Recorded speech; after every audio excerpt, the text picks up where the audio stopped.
All right, folks, we're back with the campsite sessions. Mosquitoes flying in my ears, inside my ear cups, trying to record this. That's the struggles of this, but I wouldn't have it any other way. I was telling Johnny on the last one that how nice it is sitting right here recording a podcast. Yeah, in one of our favorite places. In one of our favorite places in the whole world. Yeah. And you know what? What's funny about when you say that is most people would probably not like it here. Yeah. Just because the dust and this and that, but it's like, I wouldn't have it any other way. Right. I mean, I know there's other places we could go that I would I don't know, maybe it'd be better. I have no idea. I think it's the memories. Well, Johnny said they've all been coming since you guys were born. Yeah. And I guess we figured it was around 70 plus years they've been coming down here. My mom's 69 and she's come her whole life. Mm-hmm. And then she had her mom and dad and her grandparents come up here before she was born. So she was born in 52. And then my grandfather's uncle, back when the road ended way down the road, 20 miles down the road. So this never came in here? Oh, it didn't used to come in here. It was a trail. And he used to run sheep back in the minarets. Mm. And you imagine that was several days to get back in there. And they would come back in all the way to right here. And stay in there in the summer all the way back in the minarets. But they'd come through this way. Really? Yeah. And so they would, you said they stayed all summer? Yeah, they stayed come in the summer. Literally for the vacation? No, it was work. They did sheep. Oh, really? Yeah. That's kind of cool if you can make money and stay up here. Yeah. Me and John were just talking like, man, too bad you couldn't stay up here and still provide and do what you need to do. That would be a good thing to talk to my grandpa about is that part because he knows. I would love to ask that. Yeah. Sounds like I did hear that. It from him is firsthand. You got enough cord? Yeah, and you know how he remembers everything so perfectly. Oh, so he's the perfect person to ask that because I could get stuff off on that. Yeah. Yeah. So let me say this real quick before we get this fully rolling here. We're up here, like I said, up in the mountains for those of you just listening to the audio one. And I wanted to remind you guys, if you guys are looking for another podcast that you like to listen to, if you like outdoor stuff, waterfowl stuff, check out our brother podcast, which is Outdoor Limits podcast and Duck Gun podcast. Very good buddies of mine and great content if you're searching around. So check them out. Also, just want to say a big thank you to everybody that works with us. Heavy Shot, and we'll be working again with some motion ducks this year. And just those people have helped us along the way. And thank you guys for listening. That's the biggest thing. Time you guys download it helps us out. So we appreciate that. We really started kind of going back up in ranks again, which is really cool. An outdoor podcast up there with some big names. So again, it's just you guys listening and download it. So I'm glad you guys are interested. But what we wanted to talk about today, last time, Barney was reminding me that we were talking about his back injury, and I don't know why I cannot believe that has been that long because that was kind of quite a while ago. Yeah, it's a couple years. Probably a couple years. Yeah, and I was telling John, part of the reason is I feel bad to ask people to come over. Spend the gas money and drive across town the time. But I know, like, you wouldn't care, but I just feel bad for asking. But up here, it's perfect. So we're going to get in. Barney, what year did you start duck hunting? Well, I've duck hunted 4 full seasons now. 4 full seasons. Yep. I started opener 4 full seasons ago. So my nephew, Johnny Helton, started going out with Colton and Travis and Titus, and then he talked about it so much. The following year, my brother got into it, and me and my brother's always done pretty much everything together. My brother all of a sudden started skipping Wednesdays at work to go hunting, and he said, "You would die to do this." So the following season, he got me to go out, and the very first day I went out with Johnny, Talon, Olivia, and Shay and I. And I've never been duck hunting. Me and Shay was sharing. Was that opener? Yeah, Mendota. Oh, that was your first one? Yeah. Okay. First hunt I ever been on. My first duck I ever shot was a Drake blue-wing. Drake was it really? Yeah, it wasn't plumed, but okay, it was but still. Blue. Yeah, I didn't know what it was. That wasn't even common. At that time, the only duck I knew it was at that time was Drake mallard. Oh, you're right. Yeah, which is a lot of people. Yeah. Kind of man, and that's funny because the last couple of years they've been a little bit more, but before that, Travis hadn't shot one ever. Yeah. For 15 plus years. Yeah. Never shot one. So that's pretty cool. Yeah. Okay, I remember that's an easy one to remember, that being your first hunt, because I remember you saying I think you only had one shotgun.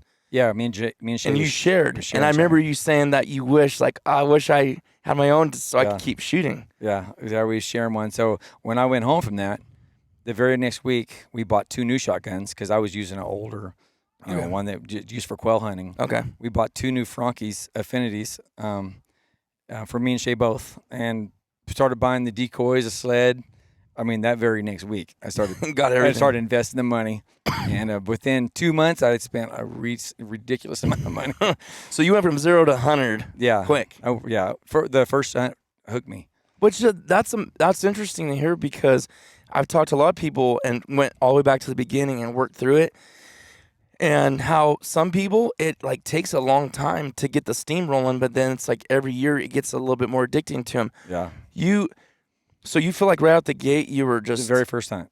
It was and crazy. now, what do you think that was, Barney? Do you think it was a combo of different things being with your daughter, or do you think it was just the whole like? Because guys, we have said this before on this podcast when you came on. I think we did say Barney, and he won't say this about himself. Barney will brag on everybody and their grandma, but he won't say stuff about himself. But Barney has unbelievable experience. He's a guide, Alaska and Wyoming. Yes. And he could go guide anywhere. And these guys, their family, know what they're doing. And Barney especially, very humble. But so you get a guy that's seen record class deer, record class probably elk, brown bear, like everything you can think of. And now you're here duck hunting, killing what some people say a little duck. Yeah. What is that to you? Can you explain? For me, I think it's the guiding, which I love, is you're with people you've never met, most of them, and some of them become lifelong friends. But there's pressure on you when somebody pays a ridiculous amount of money to hunt. Where I guide, they're not cheap hunts, so there's a certain amount of pressure on you that you put on yourself. You don't want to let your boss down, the outfitter. So duck hunting is zero pressure, for one. Yeah. When I guide, it's a 20-hour day thing. When I duck hunt, it's however I choose it to be. It can be 20 hours, but it can be a quick morning hunt, and I can be back home by noon. So it's my choice. Then my daughters go with me. My nieces and nephews go with me. I bring snacks. It's totally kickback. Walking in the pond can be, a little bit of energy, but it's just all fun. And who would have thought that a duck, because I've hunted quail my whole life, and did some turkey hunting, and it just doesn't do that for me. I don't know why. I know some people love it. I've always just thought, well, big game's the only thing I really care about, because I'm not a huge fisherman either. If the fish are biting every cast, then I can enjoy it, but I'm not a fisherman. A fisherman will go whether they ever catch one or not. That's why I am as a hunter. If I never got an animal again, I'd still go hunting because I love it. Well, duck hunting had that same thing right out of the gate, and from day one. I think the big part of it is you're with people you love. It's family. Like last year, I hunted with Jack. I went out a lot. I think I went out 25 times last year, and I think probably half of them was with Jack. So he, it's a lot of fun going with him. Yeah. And he's your nephew. Yes. So just the whole combination, and then a lot of what we say is the journey. Yeah. And that maybe sound a little dramatic or whatever, but it is, right? Yeah. Like setting the decoys up, sweating to get out there, rush, like Johnny said, rushing to get out there, setting the decoys up, and then that still calm moment before the sun comes up, before shoot time, and you got your decoys sitting out there and you get to see them. I mean, how many unbelievable sunrises amazing. And sunsets have you seen out in the duck pond? Everyone. It's like unreal. Yeah. And the whole process, the whole stuff coming out, and none of us like to get skunked, but at the same time, it's not a bad time. Yeah. It's not like, man, this was miserable, this was terrible, I'm never doing this again. I've never had that thought in my mind. But going back to something at the beginning I had asked you about, how in the world did that make you, like, right out the gate that hard? Because I'm going to be honest, I don't know if I've ever said this on here. I'm not going to try to pretend that I was like that out the gate. And I was 16, so I don't know if that had something to do with it. I liked it. It was fun. It was a blast. But I thought going 5 to 8 times a year was a lot. Yeah. And I liked it, but I don't think I thought about it. I know I did not think about it like I think about it now. Yeah. Like, it's year-round for me. Yeah. I'm thinking about it. I'm planning for it. I'm prepping it. I'm setting the dates on the calendar. Got a boat last year. It's like every year I feel like I'm upgrading to another level of love, and I guess Milt makes fun of us for saying passion, but like it is. Yes. It's like it's my passion. Yeah. And like you said, I get to hunt with all these people, all my friends, my brothers, which is like Yep. my, my teammate, Right. like we're partners in the gym, we're partners in the duck pond, like, so all those things I've gotten to hunt with you, Jack, all these people. It's like, what kind of other thing do you get to do that in? Yeah, really nothing. Yeah. Yeah. But let's tell a few of your little stories, because we ain't gonna lie, you'd be a lying dog if we didn't say we're jealous of how many bands you shot, Barney. I've been lucky. And you know what my favorite part of it is? I can honestly say this. My favorite part when I get a band is going on Marco Polo, our big group chat that we have, and showing it off and just visualizing the feedback I'm gonna get. Yep.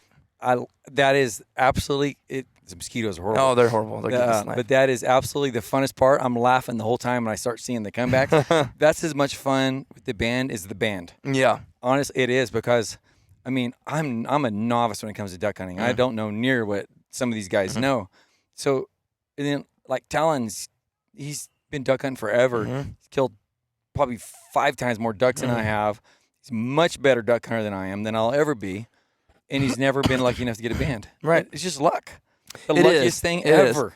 It is, but like, what's the odds? Like, I don't know, but they're how crazy. many do you have right now? I have 5 duck bands. And you've been hunting since what year? 4 years. 4 years. 4 full years. And I guess there's probably some people listening said, "Oh, I've shot more than that." And Yeah. a lot of it has to do with what we talked about before, is location. I know I'll say this, I do know that when I started hunting, and this has nothing to do with you, this is me, I started shooting more, I started shooting the Sac Valley. Yeah. And there's some other locations, and that's not why you do it. We all know that. Yeah. You don't go in this area or that area, because that's not where Barney's just shot him. I'm not saying that, but anyways, it's all about the luck, but at the same time, it's location too. But at the same time, I'm happy for you. I mean, I love it. I think it's awesome. But that's not even.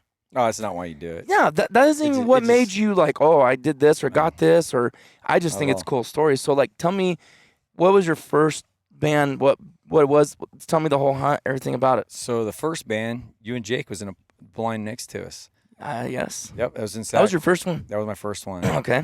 And, it was afternoon hunt. I was working in Sacramento, and Dad and Johnny and my nephew Johnny and I wanted to take a quick afternoon hunt. So we quit at noon. Didn't get in the pond till like 2 o'clock. We have like 3 hours of hunting or whatever, because it was January the 2nd. Oh, and what's crazy is we had a New Year's party at my mom and dad's. I don't know if you remember that year. At a New Year's party at mom and dad's, there was 100 people there at mom and dad's. And me and Travis was sitting around talking about bands. And I told him, I said, it would be the coolest thing ever. It was my first year of hunting. Yeah. It'd be the coolest thing ever just to get one band in my lifetime. Yeah, and yeah. I was just thinking, I remember telling him, we was talking about this, and he was saying, you can go your whole lifetime and never get one. I said, I know. Well, Which is true. And that was on a Monday night. I shot that band on a Wednesday, and just an afternoon hunt, and it was a bird. It was 2019, I guess I shot it. Okay. 2019, and it was banded in 07. It was hatched in 06 or earlier, is what the band report said. So it was my oldest band I've ever got. Right. It was a Drake Pintail, which just happens to be my favorite bird. So it was pretty cool. Yeah, I heard you. Yeah, we were right next to you guys, and I heard it hooping. I was like, he got a band. I know it. Lucky dog. And did you go pick that bird up, or did Johnny did? Johnny did. Yes, Johnny did. Because it was on his side and was in a tulip clump. So he went out and grabbed it, and he picked it up, and he said, it's banded. And I said, you're lying. I remember hearing you say that. You're no lying. way. Yeah, that one I got so excited on. I mean, beyond words. Well, it's the first one. Yeah. The other ones I just like last year I got one, and it was a Drake Pintail also. I got that last year in grasslands. And anyways, I picked that one up, and I sent my daughter Shay and my dad, and I never told them. But you knew it and you didn't say nothing. Yeah, I didn't say nothing. I come back into the deal, and I held it up, and I said, look, Drake Pintail. And they said, oh, that's cool. I said, no, look. And I was holding it up for a bit, and all of a sudden Shay goes, you got a band. Yeah, it was cool. It took a second. Yeah. That's funny. That's how I need to do it next time, is not even say nothing. I get still, like you said, I get still pretty excited, but nothing the first band. Well, let me take that back. So, the argument me and Travis and all them have all the time. Okay. Yeah. but it's not the same because you don't really know if it's yours. Right. So it was a cool experience. Well, later when me and Thomas shot that Drake pintail together, and we just basically split it, or we say, okay, well, we don't know who got it because we both had shot cams, and you really could not tell. You could tell it got hit twice. You just could not tell who it was. Well, anyways, yeah, that I did freak out on. Yeah. Like 100% just crazy. But after that, it was like, dude, it's awesome, but you're just not the same. It's not the same. But regardless, it's so cool because to me, the exciting part of a band is not that, oh, I shot a band. It's the cool part is looking the numbers up and seeing, okay, is this going to be from like Russia or is this going to be from way up in northern Canada, you know? And it's crazy. Every one of my bands I've Marco Polo'd it, and my nephew Johnny, little Johnny, he was with me on one of them. But every one of them, he's the one that looked it up. Oh, he looked it up for you? Yeah, because he'd be home. I'm looking it up right now. And he'd send me the information where it was got, what year. And so that's pretty cool. And then that's cool. I got one last year. I got one that was banded in Alaska. That was cool. That's crazy. Yeah. I forgot about that one. Yeah. That's crazy. Yeah. I mean, to me it is. I know they migrate and everything, but still. Yeah, What was that? That was a Drake pintail. Was it Drake pintail too? Yeah. So what do you have for all your bands? You I have have 2 Drake pintails, a Drake mallard, a hen mallard, and a hen shoveler. a hen shoveler. Hen shoveler I got there that day with Nathaniel. That one to me is the craziest, really, right? I went out, Nathaniel and Morgan. We did a morning hunt at one refuge. We sit there, and it was late in the season, sit there all morning. We never even had a shot. And, of course, we're stubborn. We stay out there till like 1 o'clock, so forget this place. We're going to another refuge. So we go to another refuge, and Jake ended up coming out for the afternoon hunt. So he took Morgan, and I took Nathaniel. And I normally would not shoot a hen shoveler. Typically, I don't care about them. But I had not shot a bird, and this time it's like 3 o'clock in the afternoon. I got up at 2 o'clock that morning to go hunting. That hen shoveler came too close to me, and I crushed it. And I went out there and picked it up. And the last bird in the world you think you're going to pick up that's banded is a hen shoveler. Right. Yeah. So which really it is very rare. Yeah, and I picked that up, and Nathaniel, he went nuts, and of course it was pretty cool. It's really neat having Nathaniel with me. Yeah, that's super cool. Yeah, and that's funny. So everybody, shoot the spoonies. Who'd have thought? You never know. You never know. Hey, I think my treasured band right now, if I could pick one, would be a banded Spoony, a Drake banded Spoony, a plumed out late season Drake Spoony would be pretty awesome. Because believe it or not, I still don't have one mounted on my wall. I haven't done. I was gonna do that myself because I've mounted some birds. Yeah. Since if you mess one up, oh well.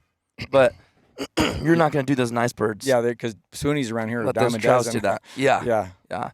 I still want to get. Some people laugh at me. I still want to shoot a 7 Drake Spoony limit. Me and Jack could have did that. This year we shot 14 Spoonies. We went out and shot 2 limits of Spoonies, and we didn't know it was going to be that good. We shot. Otherwise, you would have tried to. Yeah, so 14, and we shot 11 Drakes, three hens. Close. He shot 1 hen, I shot 2 hens, and we could have got all Drakes, no doubt, because they were still flying like crazy. My goodness. So we just got, we're going to just shoot a Spoony limit, And that was the first time I'd ever been part of a Spoony limit. So yeah, so it was pretty fun anyways. But we could have done it if we would have been picky. Yeah, because in my opinion, some people, I don't shoot those because when they're working, they're about as fun as anything I've ever seen. Oh, they're a blast to shoot. They dive bomb you and they make a lot of noise. And if you're putting them in summer sausage or pepper sticks, it doesn't even matter. Yeah. That's what I try to tell people because they're like, yeah, you eat them. It's like, yes. Yeah. Breast them out, throw them in the bag, and throw it in with everything else. And we make our own pepper sticks. We started this year with Milton. It was so good. Because the ones you're going to fry up in the frying pan and make tasty is not going to be them anyways. It ain't going to be them anyways. It's going to be your teal and your pintail for me. Mallard. Yeah. Mallards are hit and miss too, though. Yeah. I've had better luck with pintail than any. Well, because they're consistent in what they eat, whereas a mallard, whatever region they're in, that's what they're eating. Yeah. And they're kind of scavengers, I cooked up a couple pintails this year that was absolutely phenomenal. amazing. Yeah. I ate a few, though, that I ended up throwing away. Pintail? Yeah, I cooked up a couple. I don't know what the deal was different. And really? I didn't brag about them. Yeah. I haven't really ever had any bad one, but the ones that I've pan seared, which is like my favorite way to do it. Too. It's my favorite. With the fat on there. And anybody listening to this, if you've ever done that, you definitely need to, pluck it out, even if it's just like, I need to get better at doing the legs and the wings, to be honest with you. But let's just say if you're going to pan sear the breast, make sure you leave the fat on there, pluck it, clean it real good. Start with the skin side down in the pan. And I learned this from, what's his name? Hank Shaw. That book, Duck, Duck, Goose, and watch some of his videos. But you make sure, you like cross slice the fat so it doesn't shrivel up. You want to do it medium rare. And man, I'll tell you what, when I did it, the first time I had fire roasted was in the Flyways Collective collab. And Josh Peck from Outdoor Limits cooked it, and we had an open flame out. We actually had a fire outside. We were in Kansas, and he threw it on there. I promise it was probably 3 minutes, not even 3 minutes. My goodness, that was the best duck I've ever had. Yeah, it was incredible. Yeah. Just that charred taste to it. Well, I tell you where I like to do it. I cut it up in literally like 1/4-inch slivers, and I just roll it in flour, and I put it in there about, not even 30 seconds per side, pretty much. It feels like that. So it's pretty much rare, just barely over rare, and that tastes really good. Yeah. That sounds delicious. Yeah. I did that last year a few times. I did that with Speck, too. Speck's amazing, yes. Yeah, Speck's very good. Yeah. In fact, that night, I was so proud of it. I called my nephew, Johnny, and he lives just about 5 minutes from me. I said, Johnny, you got to go over now. He was there in 5 minutes, and we ate the whole plate of Speck. Johnny loves eating duck. Yeah. Yeah, so, it was pretty fun. So let me ask you one thing. I'm going to preface this by saying this is not a question to answer right here, but have you seen massive growth from day one to now in how your thought process works when you're duck hunting? Okay. Now let me ask you this. I don't want to put anything in your head. I want you to answer straight raw from your experience. When you went out duck hunting for your first time, opening day, was it when a bird was coming in? What was the thought process behind that when you were going to shoot it? Was there any identifying there, or was there just, I know that's a duck, I'm shooting it? Do you understand where I'm going with this? Yes, I had zero idea what any duck was. Okay. I was just going. My nephew was with me. He knew how to identify the ducks, and he told me which ones to shoot at. He said take the birds right on the right, and I would shoot at them. And I wasn't very good either shooting at them because I'd never shot at a duck before. So I did not identify one single duck come in. Talon was there. But you could tell I know it was a duck. That it was a duck. Oh, I knew it was a duck. I'm just shooting ducks. Yes. Yeah. But Talon was there and Johnny was there. They both are, very good at it. So they told me where to shoot, what to shoot at, and same with Shay when she had the shotgun. Yeah, and then fast forward 4 years of full hunting because I've every year we go to church on Sundays. We don't hunt on Sundays really, very seldom. Yeah.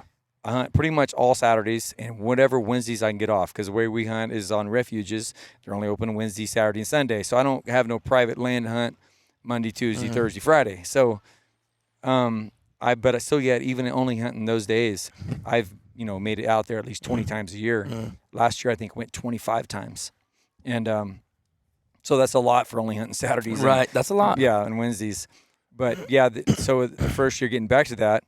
Couldn't identify a duck, and now I feel like I can identify pretty much anything from a long, even the way they fly. Yeah, everything has a different look to them. Yes, and every year I feel like I've grown to a whole another level, and I still am not even close to where and we never I want will to be. But we never will. That's part of the fun for me starting duck hunting late.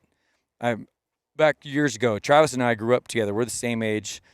He used to big game hunt with me all the time. He'd go deer hunting with me. And when he started duck hunting, he tried to get me to go. And I was into motorcycles really heavily when I was young, into big game hunting, and I loved snow skiing. Well, now I'm too old to do all that. I ride motorcycles around like an old man, like putting around. I don't snow ski no more, so it's only hunting. So when I got into the duck hunting, it was like, it's hard to imagine a guy that's, in his mid-40s that jumps on something so heavily and loves something like it's a childhood dream, And that's kind of what it was. It is amazing how much I started liking it from the start. It was a lot of fun. Yeah, it is amazing. And the reason I was asking that about identifying is because I remember when I would just see the outline and know, okay, that's a duck, I'm shooting it. Right. Now it's, what is that? Do I want to shoot that? Yeah, you're picky now. Is that a drake or is that a hen? Yes. Like all those things are going through your mind before you ever pull the trigger. Yep. And I'm sure that's the level you're at now, but it's like, it's funny how got some bow hunters walking by. But I'm sure that's the process that goes through your head now, and it's just funny how the growth that takes place in the duck hunting from like when we were setting. And see, the thing with you is you started, like you said, your mid-40s. Yeah. So you probably have never had really I don't care about anything, I just want 7 ducks.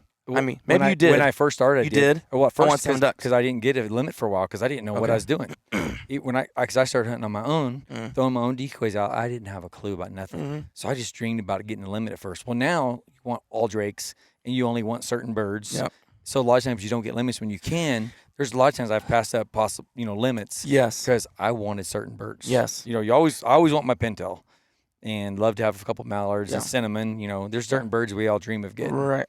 And I guess what I'm saying is you grew through that a lot faster because you were older. Because I think some people are about in that numbers. for 10 plus years maybe for numbers. Yeah. So I think that's really neat to watch someone your age start. And that's why anybody listening to this, I know there's people listening to this. You're listening right now that you say, I've got the emails. I know you guys listen. I don't know where to start. I don't have nobody take me. Don't let that stop you. I mean, what would you say to people like that, Barney? That because coming from a guy that can remember the beginning because it wasn't too long ago, what would you say to somebody that says, I don't have anybody to take me? Because I get that a lot. I don't know when to take me. Well, what would you say to somebody like that? I say just go for it. Ignorance is bliss sometimes. There's no expectations when you don't know anything. It's not like you're a pro going out there. And then I always had people that's knowledgeable to fall back on, but I'm not really one to ask, many favors or, I don't want to just grill people that know more than me all the time. I figure I'm going to learn it on my own eventually. Yeah. And I've asked some things because I don't know, and I wanted to know, specific ideas. But most of it, I just learned through trial and error and mistakes. And I experience is the best teacher. Yes, and I don't care what old you are. That's one thing I like about duck hunting. One of these days, age is going to roll me out of guiding. Alaska especially. Body breaks down. Duck hunting, I can do this till I'm 90. And I'm not going to be able to do the other till I'm 90. Right. So duck hunting is going to be my life one day probably. Everything you live around. Big game will be over pretty much except riding around a car or a horse. Right. So... yeah, so start. Just do it. Just start. Well, I did have an advantage because I did know so many people that knew stuff. Yeah, I know. Yeah. But I mean, still, regardless, I mean, there's people that didn't have anybody that I don't know. It's all how you look at it because you may know people that do it, but it doesn't mean you're always going with them. See, what I respect is when people take initiative and don't wait on other people because it is nice having a mentor or having a person that could kind of guide you. But at the same time, what little Johnny, if you notice, little Johnny would go out by himself a lot. Yeah. Yes, he had Colton, he had Talon, he had other people he could go with. But the thing is he's still the only way I feel like you could really learn something by yourself. Is by yourself. If you're with someone that's really good at something all the time, you're never going to learn. All you're doing is following. And that's one thing I've hunted my whole life, so I like being alone at times. I love going with people. Yeah. But the solitude of it, sometimes my funnest times duck hunting is when I have went out by myself. This year I went out one morning. I was working with a buddy of mine that morning, and I said, you know what, I'm going to go duck hunting. It's on Wednesday morning. And I said, I'm only going to be gone a couple hours. I knew I was going to miss a little bit of the work day. And he wasn't starting until like 7:30 anyways. He's starting at 8. I'm sorry. I got my limit that morning because I was working just down the road, our close refuge there. And we was working over that side of town. I got there like 10 minutes after him with a limit. No way. Yeah. That's awesome. He says, what are you doing? He said, did you get any bursts? Yeah, I got lucky. Got my limit. Wow. And I just walked on that morning. I just got lucky and got that front blind. Yep. And really? On walk on? Just. Holy smokes. Yep. It was never people that morning. And had a limit in, I think it was like an hour and 7 minutes. Oh my It goodness. was easy limit. Those are fun. And I wasn't being picky that morning. No, because I knew I only had 2 hours. That's just all limit I'd be have there. some fun and then go back to work. Yep. That's so cool. That's another thing. Like, yes, we dump a lot of money into it, but that's because we choose to. It's not because we have to. Well, we don't have other vices. I don't drink. Right. I don't smoke. I mean, I don't spend money frivolously in other ways. So family, in church, and hunting is the only way I really spend money. Exactly. Yeah. Yeah. And I've never regretted a dime. Yeah, me neither. On any of those things, family, church, and duck hunting or whatever, hunting in the outdoors. Yeah. Well, that's what I was telling I was telling Johnny on the last one that how putting the money into things and the kids, it doesn't mean that they're going to like it like Vivian. Yeah. She loves going, but I realized last year, and that could change. She's super young still. She's 13. Yeah. She's like, Dad, I don't want to kill one. And I didn't know that till afterward, and she kind of broke down a little bit. And I don't know if I told you this, but I felt terrible. Yeah. Because I was like, I go, babe, did I make you feel like you had to kill a duck to make me proud? Because you alone make me proud. Right. I never want my kid to think that. And I felt bad. If I did make you think that, I want to know, and I want to kick myself for that. And she said, no, it's just in her head, like, Dad loves this so much, and if I don't do it, I said, no, you can go. I go, if it's just going shopping in Sacramento or whatever, if that's what you want to do, and I'll be with you and do what you want. I know, Barney, you're a great example of with your girls and how you've just whatever they want to do, you're supportive of it. You know. Yeah, that's a big thing. I mean, they don't like hunting like I do, obviously. Yeah. But a few times. Does she like it more than Mackenzie? Yes, she does. Yeah. Mackenzie's never really duck hunted. You know, she went out a few times with me, but, you know, she lives in Oklahoma now, and they have an opportunity back there to do some duck hunting. So I'm hoping to make that happen someday. Are they going to do it? Well, or you have that contact, huh? I do. I have a couple contacts back there. Two of them in particular, the people I guide with, that I have free, you know, one's in Kansas and one's in Oklahoma, and they have some killer places to hunt. So, yeah, I think that's where Gary and them went with one of my buddies last year, and they had a good hunt. But I was gonna go last year, and when I went in March, it was a conservation goose hunt. Yes. And I missed it by a week. A week before, did they slam? Thousands. Yeah, they slammed. Oh, there was thousands in there, and it turned warm, and there was the ground was frozen. Oh yeah, that's right. You were there. It turned you just warm. missed it. It turned warm, and the ground got mush, and they left. Oh man. He said there was only a few hundred there, and we're setting up for a few hundred snow. But yeah, I missed it by 1 week. Could have been awesome, but I was gonna bring Cody up, because he's never been around it much, except when he came out last year at Christmas time. And he loved his first duck hunt. He gets a Drake cinnamon. And he goes home. It's funny because he has quite a few friends that duck hunt back in Oklahoma. Of course, them guys never killed a. Right, they probably freaked out. Oh, they was telling him. They was just going nuts for him. You know, you're so lucky. Yeah. That's so cool. Yeah. I didn't even think about that. Because I remember seeing on the Marco last year when he had to smile from ear to ear. He's happy. Just hunting, you could tell you just really enjoyed the duck hunting. He loved it. Yeah. And he's going to go elk hunting with me in a couple years too. Oh, is he? He's building points in Wyoming. Oh, cool. Yeah. So. Yeah, that's so awesome. Yep. So. Yeah. And of all hunting, it can be grueling, but for the most part, to me, it's the easiest. Oh, it is. Of all. So, like you said, you went and shot a limit and then went to work. Yeah. I mean, what in the world I got to work literally like 5-10 minutes late. Yeah. Yeah. What else can you do that? You can do that, you know? Yeah. I mean, we travel, you know, me and Tulsa, we'll travel all over the place, Timbuktu, to do it. But at the same time, we can also go in our backyard right there whenever we want. You know, it's like, and be with your family. Because sometimes, you know how it is when you're out of state and you start feeling guilty, like, I need to be home with my. Yeah. But it's nice because with duck hunting, I can be home and eat dinner with my family. Well, Shay only likes to go out, 4 or 5 times a year. So there's a lot of mornings, like on Saturday morning, I'll go duck hunting and I'm home before she gets up. So I'm not missing no time. That's so nice. With her. Yeah. Yes, exactly. Because when I do the morning, same thing, and they're just getting out of bed. So you're like, well, didn't miss nothing. You're just a little tired. But that's it. That's all right. What's one of your coolest memories you've had in this last 4 years? Because we'll document this, and then maybe in 10 more years we'll see this. You know, there's several of them, but it always goes back to having a kid around. I would say a couple years ago on a youth hunt, Shay, she got 2 Drake cinnamons, which was really cool because I've never got 2 Drake cinnamons on the same hunt. So she did that, and sometimes I put too much pressure on her. I get antsy. I'm a little bit impatient, or so they say. Yeah. But and then I put pressure, and she can't shoot straight, and I have to be so careful with that because then it makes her not want to be out there. But that was cool. And then Cheyenne goes out. She never goes out. And one morning she has classes because she's in college. It was the year before last. I remember this. And I went out with her, and she had to be rolling up by 9 o'clock because she had to be back. It's college at like 11 or something. And it was like 8:50. We had 10 minutes left of hunting. A Drake Mallard comes in. She drops it and is banded. That's so awesome. Yeah, unreal. And that was probably one of my favorite. I mean, I bet. No, the first band I got was like that, but none of the other bands weren't even close to being as exciting as that one. Yeah. That was pretty cool. And being your niece and everything, that fact, like you said, family, that's so stinking awesome. So I would say it's hunting with my nieces and nephews. This has been the highlights for me. And then that one hunt I really liked. I had a Jack and Shane out there, which I was really happy to have Shane out there. And you Mhm. came out with Rocky that day. Yeah. And it was a really strong wind North and wind. rain. And, yeah, it was just widgeon fest. Oh, my goodness, yes. We took what, 6 limits out of that same spot that day. And if I remember right, so 6 limits, that's 42 birds. Yeah. If I remember right, it was like 27 of them was widgeon.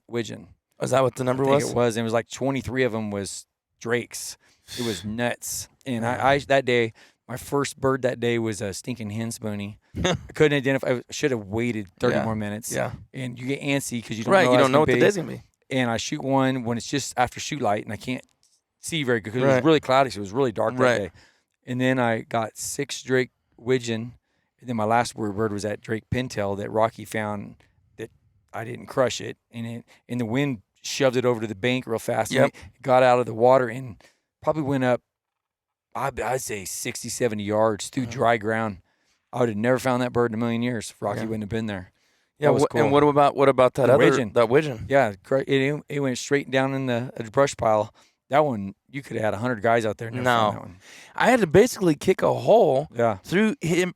For some reason, the way the tulies were, I've never seen them where they were basically incompassable. Like you couldn't get in there, even the dog. And I had to kick a thing through it, and Rocky went in there, and I even gave up to him. Yeah. I remember you said he went out the back. Yeah. Yeah, Where it's that over. bird's gone. And I never do that with Rocky. I always give him a chance. But I think we were there for 10 plus 15 a minutes. long time. He wouldn't give up though. No, he literally, his tail's going, his head's down.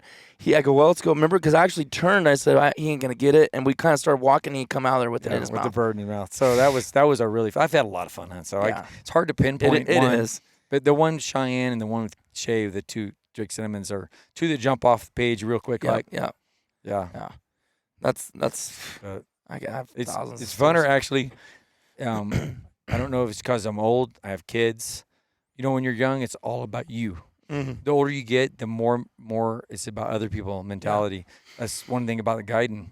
It's never about you. It's about making your client happy. And it's kind of like these kids are your client in a way. Yeah. So It is. yeah. Oh, I've got the thrill of a lifetime with these young boys Yeah. coming out there when they shoot, drop something. It's so awesome.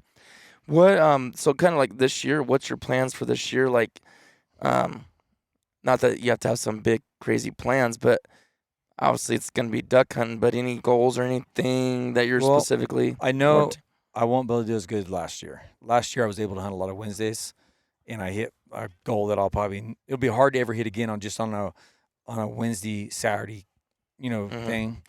So that'll be tough to beat, and I'm gonna miss at least the opening weekend this year. Maybe the second. I'm gonna be in Wyoming guiding still. I'm doing elk there, and I don't get over till the 1st of November, so I could miss 2 weekends, and that's gonna obviously shut down that part. But you know what? I just like to get better, more quality all the time. So it's not gonna be about numbers at all. Right. Yeah, I just want to have fun hunts. Yeah. And then hopefully, that hunt with Grapple and you and I comes together one day. I know. That'd be a dream hunt. So we'll see if that happens. I know, and I haven't really heard nothing from you yet. I haven't really heard. He was supposed to send me all that paperwork. Yeah. But like you said, I guess you're on the same page as me, and I really think your grandpa is like, it's not really going to. I couldn't do it this year. Yeah. I'm realizing it's it. next year. The problem is, next year we're supposed to go caribou hunting. Yeah. So I'm like, how am I going to do 2 big both hunts? of those? I don't know. 2 expensive hunts. But I got to do that with your grandpa. I have to. Yeah. Like, I'll never, You don't ever. have much time left. No, I will never regret that. No.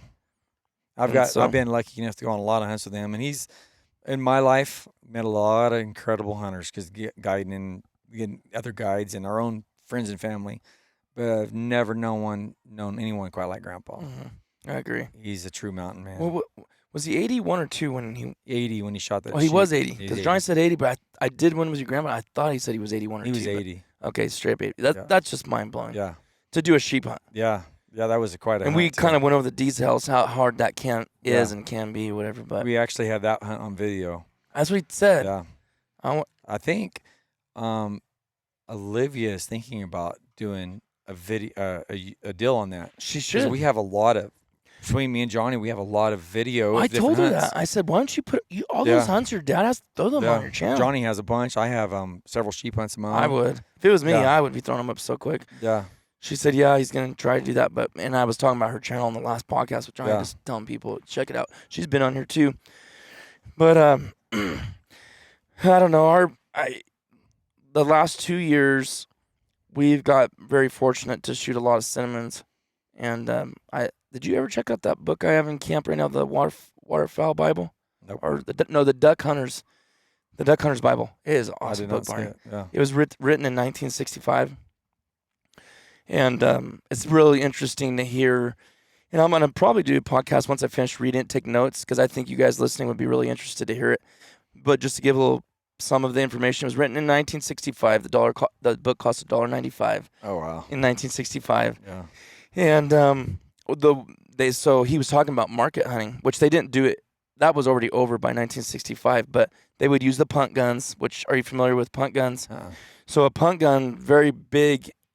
I'm not going to try to explain exactly what it is, but what they do, it was very big, maybe 3 to 5 inches circumference, like a big steel pipe, and they would fill that with screws, metal, nails, and shoot that, drive on a boat and shoot that at ducks and into big flocks of ducks. That's how they were killing thousands and thousands upon them. That's when they was doing them canvas back. Yep. Back and yeah, exactly. And anyways, this one guy, me and Travis were talking about the other day, this one guy shot 8,000 mallards in one season. My man, that's almost sad. It actually is sad. Yeah. And I know it was for different reasons than we do now. Like it's putting food out there.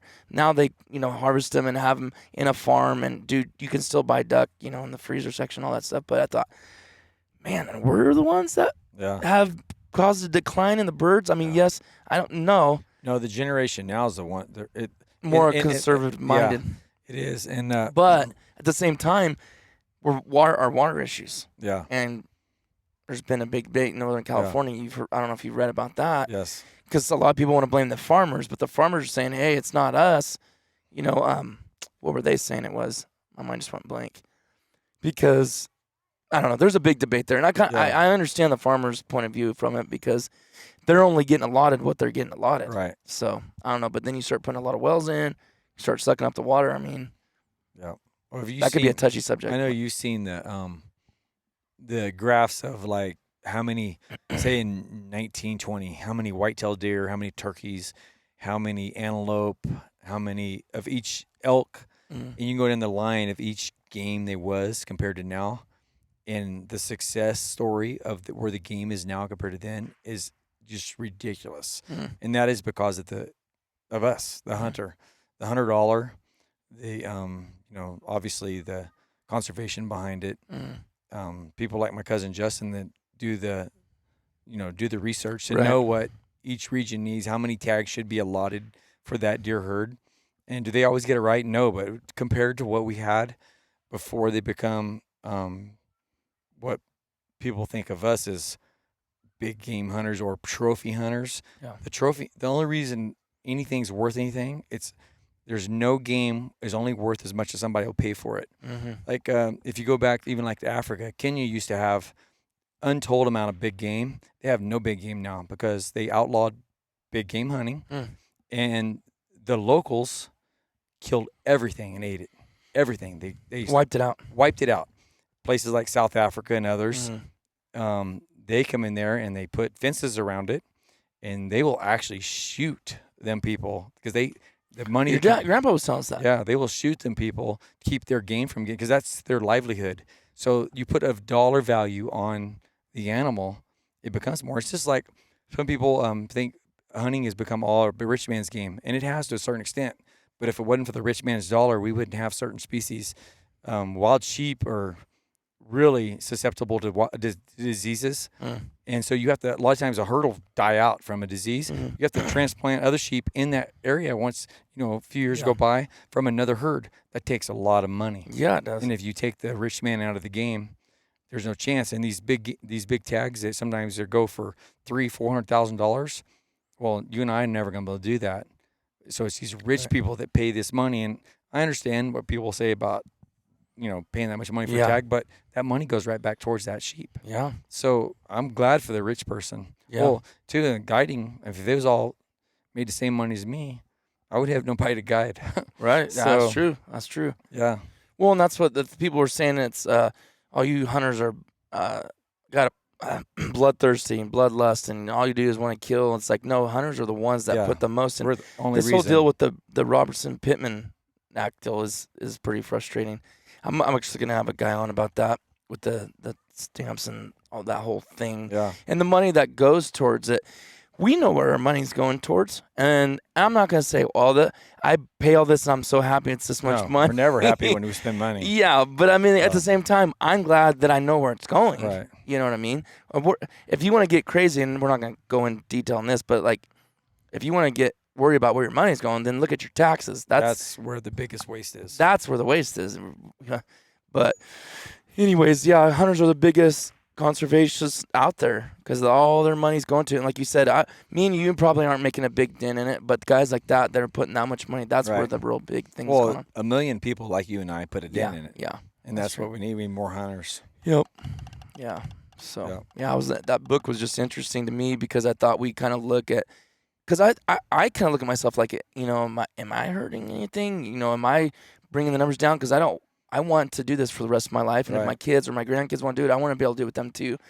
So am I hurting the population? Which I'm not, but you look back in 60 years ago and plus what they were doing, it's like, and I'm not blaming them saying they've hurt the populations, but I'm just saying they were just trying to make $1 and they didn't know, they really didn't know the difference. No. They were making a living for their family. They didn't have all the data and the way they knew how bad this was going to hurt. They thought, well, look at maybe this is not a good correlation, but look at the buffalo. Yeah. What they did with the buffalo. Slaughtered them. There was 60 million buffalo. I think I've read 60 million that was in the Great Plains. Yeah. And they slaughtered them down to a few hundred. And in my mind, I'm like, how is that even possible? And they did it in a short period of time, like a 10-year period. Even if you were hundreds of people out there with guns and just shooting, like, I'm still like, how can you do how's it even possible to wipe something out that was so plentiful, unbelievably plentiful? I've heard stories of having like herds like 5 miles wide and 30 plus miles long, a solid herd of buffalo. It's hard to imagine. It is, because we'll never see nothing like that. No, I guess the closest thing we'd ever see to that is a migration in Africa. Yeah, wildebeest or something. The wildebeest, zebra, and all run together. But that'd be the closest thing we'd ever see, and it ain't like that. Right. Yeah. That's crazy. Well. Yeah. Well, thanks for coming on. I know we can talk about this kind of stuff all day long, but we need more snacks and drinks. Yeah. Dinner might be cooking right now. My apple juice is getting warm. Yeah, and dinner, I might be smelling something cooking over there. I know his mom's one of the top cooks around this joint. It's pretty good. Yeah. That's why I got this belly. So, hey, everybody, thanks for listening. Thanks for doing this, Barney. I always enjoy talking to you. Here. Hearing your stories. And glad to say, my friend, all these people that you guys see come on here, I mean, a lot of these guys, well, especially in this campsite, I'm calling these campsite sessions. Yeah. Are people that have seen me or know me and been friends since a little kid, my whole life. So, and a lot of respect for these people. They're not just friends, but they're people I look up to and respect. So, hope you guys are enjoying these, and we got several more coming. And I guess we'll see you guys on the next one.